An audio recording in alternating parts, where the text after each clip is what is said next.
أعوذ بالله من الشيطان الرجيم بسم الله الرحمن الرحيم الحمد لله الحمد لله الحمد lillah. Duka yabo da godiya tabbata ga Allah subhanahu wa ta'ala, tsira da abincinsa ya ƙara tabbata bisa fiyayyen halitta shugaban manzon tsira annabi Muhammad sallallahu ta'ala alaihi wasallam da ahalinsa da alayen shi da sahabbansa masu albarka da waɗanda suka biyo baya zuwa ranar hisabi. Mu kuma Allah ka ƙara mana san ma'aiki sallallahu ta'ala alaihi wasallam. To ka san ita siyasa gwari ce daki da duhu, kuma ita siyasa cinikin ɗa da ɗa ne.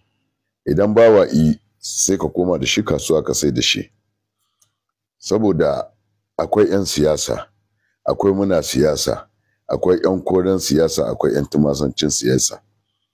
Babu shakka maganar da Malamu San ya yi ina ce wacce nake ganin mai harshen damu.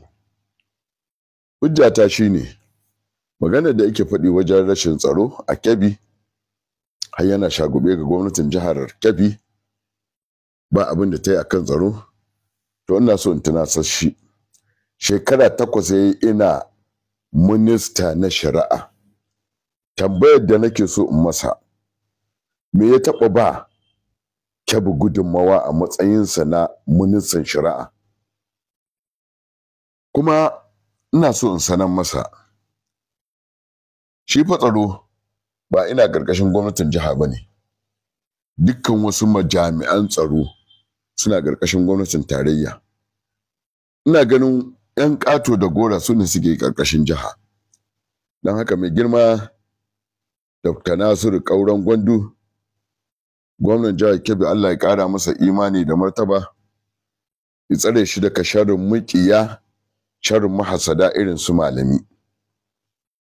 Babu shakka Malami mai kai wa mutanen Kebbi a matsayinka na shekara 8. Na san dai akwai wani lokaci da kwastam suka karɓa kaya haƙƙin wasu daga hannunsu, wataƙila saboda sun bi ta yanda doka ba ta musu. Amma a cikin dukiyar da Allah ya baka darajar Kebbi, saboda an ɗauke ka minista kana ɗan Kebbi, ba abin da ka taɓa tsinana mutanen Kebbi. Don haka kai kai ƙoƙarin ka raɓe da guzuma don ka harbi karsana. Ka fito fili kai adawa da gwamnatin Bola Tinubu, domin ita take da jami'an tsaro, ba gwamnatin mai girma Dr. Nasiru Ƙauren Gwandu ba. Don haka ba sai ka zo ka fake da shi ba don ka gaggaya gwamnatin tarayya magana. Ka fito ka gaya gwamnatin tarayya babu tsaro, domin duk ma'aikatan tsaro a ƙarƙashin ta suke. Amma ka zo kana wani bulayi saboda ka ce kana cikin wata jama'iyya ta haɗaka da za a yi. To banda ma siyasa ta zama shashanci, wace gudunmawa Malami za ka bayar akan siyasa? Tunda kai ba ɗan siyasa bane, ba ƙwararren ɗan siyasa bane. Kawai Allah ya taimake ka ne, an baka minista a bagas, wanda kusan dalilin da mutane suka sa aka baka minista. Na tabbata Adamu ministan ilimi ina nan da rai, kuma na tabbata Bello Harɗan Gwandu shi ma ina nan da rai, wanda yake shi aka yi shawara da shi sirikin Buhari, aka ce wa ya kamata a ba minista a Kebbi, ya ce ga ka ɗauka a baka. Amma daga ƙarshe sai da ka ci amanarsa a siyasa, kusan ka tozarta shi a siyasa. Adamu ina nan da rai, ba dan Bello Ƙauren Gwandu, ba dan Bello ba, wallahi da ba a baka ba. Kuma ina tabbatar maka cewa wannan haƙƙin ba zai barka ba.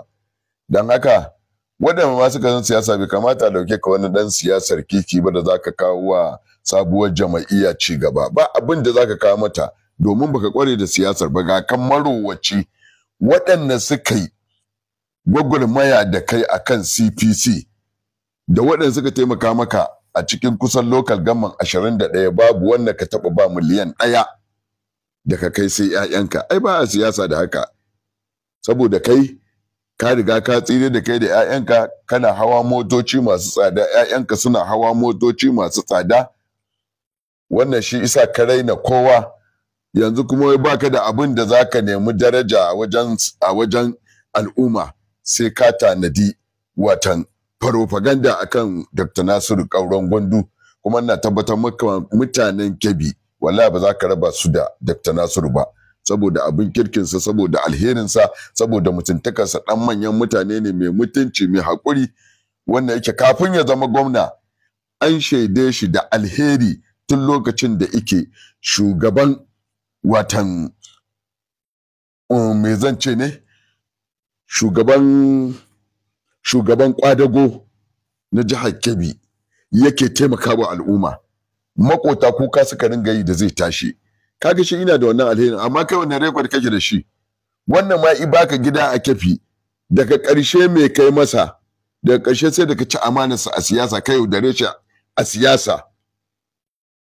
Kuma ba shi kadai kai yaudara ba, ka yaudari mutane da dama. To don haka maganar da kake na cewa babu tsaro a Kefi ba za ta shafi mai girma Kauran Gwandu ba. Kauran Gwandu bai da soja, bai da ɗan sanda, bai da civil defense, bai da custom, bai da immigration, bai da civil defense, bai da komai. Wa inda na faɗa sai dai waɗanda suke 'yan ƙato da gora wanda suke jiha su ya mallaka. To don haka ka fito ma ka ce wai babu tsaro a Kefi, abun kunya ne a gare ka, da kunya a siyasa a gare ka. Saboda menene? Ai ministan da kai ya isa ka ba shugaban ƙasa shawara a zo a kawo duk harkar da za a zauna lafiya a Kebbi. Amma kai saboda ka tsira kana Abuja kana Kano, ƴaƴanka suna Abuja suna Kano. Kebbi din ma ba dan mahaifarka bace da ba za ka ambace ta ba. Dan haka baka da amfani a wajen mutanen Kebbi malami. Kuma ba za ka taɓa farin jinin siyasa a Kebbi ba. Manya-manyan 'yan siyasa masu mutunci masu kima yau sun bar tafiyarsu ta PDP da suka ci zaɓe a ƙarƙashin PDP, sanatocin nan guda 3. Yau sun yarda cewa Kauran Gwandu mai amana ne, Kauran Gwandu mutumin kirki ne, Kauran Gwandu shugaba ne da za a bi, shugaba ne mai adalci, shugaba ne mai tausayi, shugaba ne da baya iya bacci akan al'umma mutanen Kebbi. To yau gashi su Aleri yau duk sun komo suna tare da Kauran Gwandu. Wannan kokawa ba za ka iya yin ta ba, baka da karfin da za ka iya kokawa da mutanen Kebbi. Wannan ike local government ɗinka baka isa ka ci ta a siyasa ba yanzu. To kuma har wani mutum ne da za ka zo kana neman suna, kana so wai ka shafa Dr. Nasiru Kauran Gwandu kashin kaji, wallahi baka isa ba za ka iya ba. Kuma mutanen Kebbi idan ka tashi rigima da Kauran Gwandu, da mutanen Kebbi za ka yi rigima, da mutanen wat ɗinka da local government ɗinka a nan za su fara turmushe ka akan Kauran Gwandu. Domin Kauran Gwandu mutum ne mai alheri, mutum ne wanda yake kishin al'umma mutanen Kebbi, kowa ya sani shekara da shekaru. Amma kai ka zo kana wani harbar tamati akan siyasa da kake so ka koya.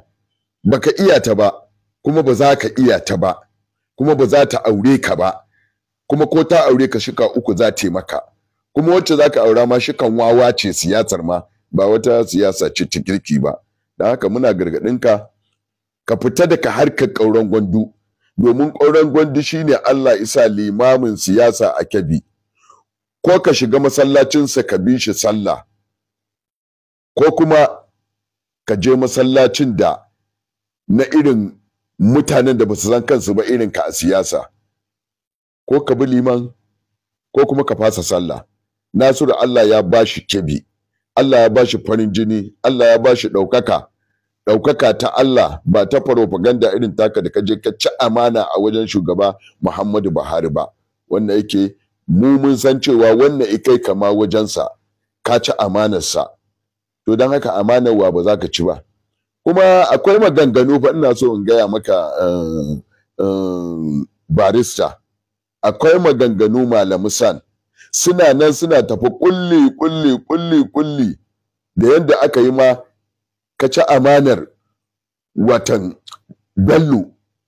To wannan shine magana, kuma ka ci amanar wasu mutane, sannan kuma shugaban jagoran watan magoya bayan Buhari Abila, wannan yake kusan shi ake kira kabal, kuka haɗa baki yau kuka ci amanar Bello. To don haka wannan duk tafiyar tana nan, da yanda aka yi hannun waka cika tashi yanda mutane suke zargi a EFCC, da inda aka ci waka cika tashi, da kayan da aka karɓa ta dukiyar waɗanda suka ci amanar ƙasa, da yanda aka sai da dukiyar, da kuma gwanjina da aka yi kala-kala zuwa Fatako zuwa ina ne, duk wannan fim ɗin yana nan, kuma fim ne wanda yake kowa ya san an haska shi, masu hankali sun gane, wawaye kuma ba su gane ba suna ɗaukan ka kamar wani mutumin kirki a siyasa, ko ba yanda za a yi mutanen Kebbi su bi mayaudari a siyasa irin ka, su bi mai ƙarya a siyasa irin ka, wallahi ba za a yadda ba. Don haka idan ka taɓa ƙauren gwandu, to ina faɗa maka ka taɓa mutanen Kebbi da su za ka yi kokawa, kuma ka san baka da ƙarfin da za ka iya kokawa ma da mutanen ward ɗinka, balle lokal gaman ɗinka, ballantana jihar Kebbi. Don haka wahainiyarka ta kiyayi ramar ƙauren gwandu tsakaninka da shi kamar nisan sama da ƙasa ne. Don haka Allah ya ɗaukaka shi fiye da kai saboda alherinsa tun kafin ya zama gwamna. Wannan alherin ne yi masa jagorancin da mutane suka yadda suka ce shi za a tsayar gwamna. Amma kai wa ike ta kai ɗan kada kai nan siyasa irinka, wanda baka da iliminta, baka da basirar siyasar. Don haka ka je can. To daga ƙarshe mutanen Kebbi suna wa gwamna fatan alheri da fatan abubuwan da yi na alheri a aikin haji, da taimaka alhazai da yi kuɗin lahiya ya biya musu, sannan kuɗin hirami ya biya musu, sannan ya je, in ka je ka ga irin abin da mutanen Kebbi suka ringa yi, abin da suka ringa yi 2 + 2 4, 4 + 4 8. Don haka ina gaya maka waɗannan mutane wallahi ba za su baka ka sha ruwa a Kebbi ba.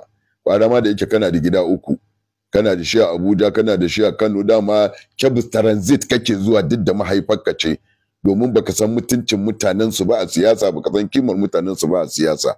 To don haka wannan ya rage naka, ko ka bin liman ko ka canza masallaci. Salamu alaikum.